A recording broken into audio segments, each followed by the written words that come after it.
From KUNC and the NPR network, this is In the NoCo, your daily slice of Northern Colorado news and happenings. It's Thursday, January 18th. I'm Erin O'Toole. Next week, we celebrate the birthday of pioneering physician Dr. Justina Ford. At the turn of the 20th century, she became the first Black woman to practice medicine in Colorado. Rocky Mountain PBS featured her life and her impact in a 2017 episode of their documentary program, Colorado Experience. Babies. Babies are little miracles. That's why I love to deliver them and help these miracles thrive in their new world. I am Dr. Justina Lorena Ford. Some called me the lady doctor, others the baby doctor. Ford transcended racial and gender barriers to deliver more than 7,000 babies during her 50 years in medicine. She practiced out of her home in Denver's Five Points neighborhood and treated patients regardless of their ability to pay.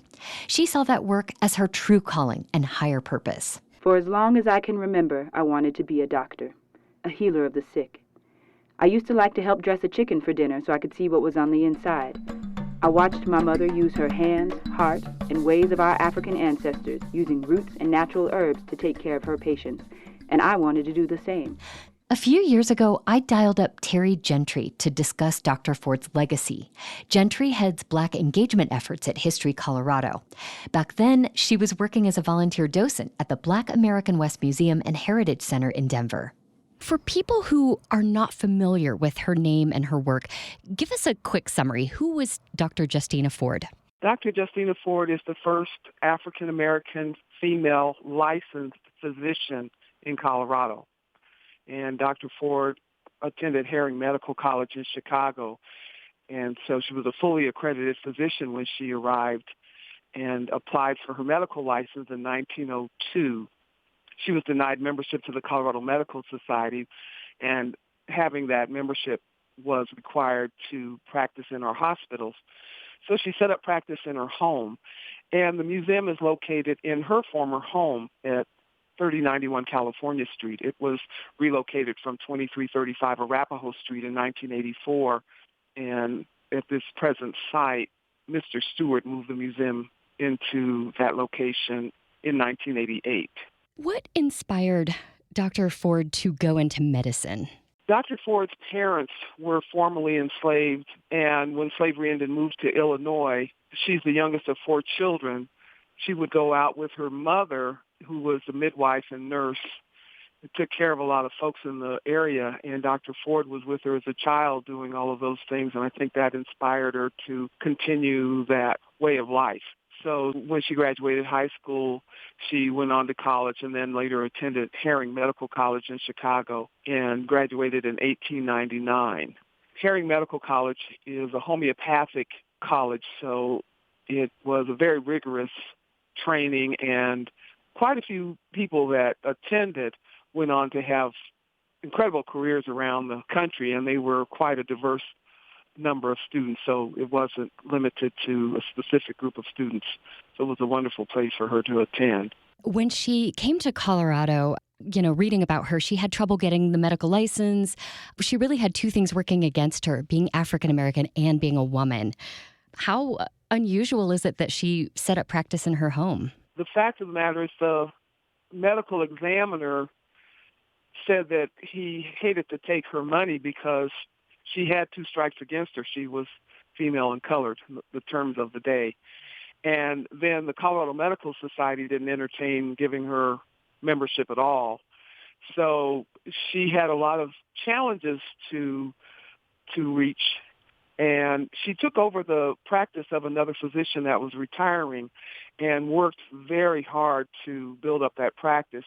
She's quoted to have said that she delivered a baby on average one every 3 days for 50 years.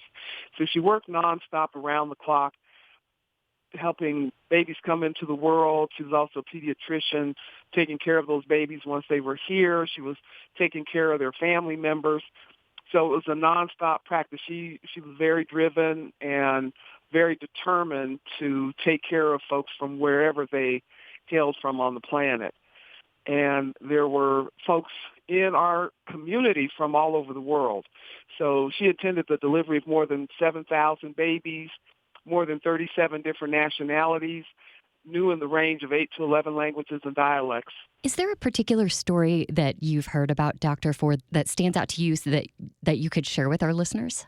Oh, there's so many stories, even from my own family. My grandmother was born here in Denver, and Dr. Ford delivered her. My dad, when he was a little boy, had hurt his arm, and my grandmother brought him in to see Dr. Ford so she could take care of him. They weren't sure if it was broken or if he had a bad sprain, and my dad was a little bit afraid of her, but after she took care of him, he thought she was a really cool doctor then.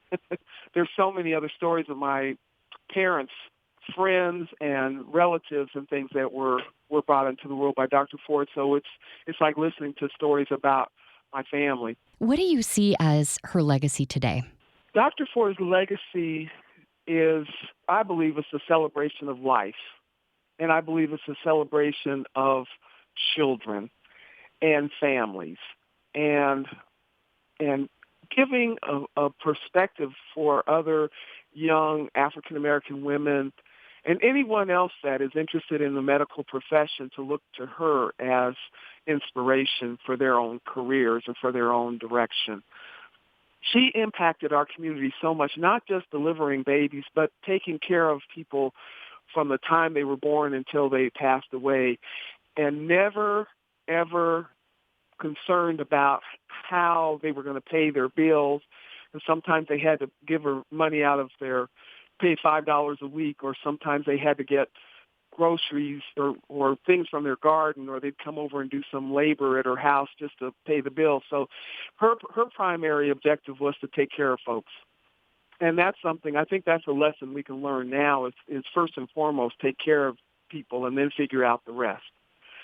So inspiration, I think she's just an amazing, inspiring person to thousands and thousands and thousands of people in our community and across our country.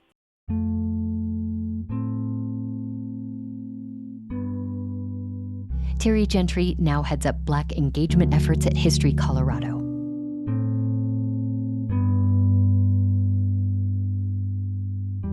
Dr. Justina Ford continued practicing medicine into her early 80s. In 2020, a mural honoring her life and work was unveiled at 2701 Welton Street in Denver. If you're inspired to learn more about Dr. Ford, we'll have some links for you in our show notes and at kunc.org.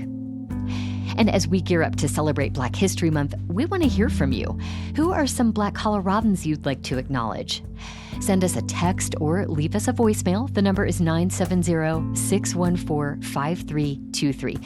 Please tell us your name and city you're in, and we may use your comment or suggestion in a future episode. That's 970-614-5323. Or email us at noco@kunc.org.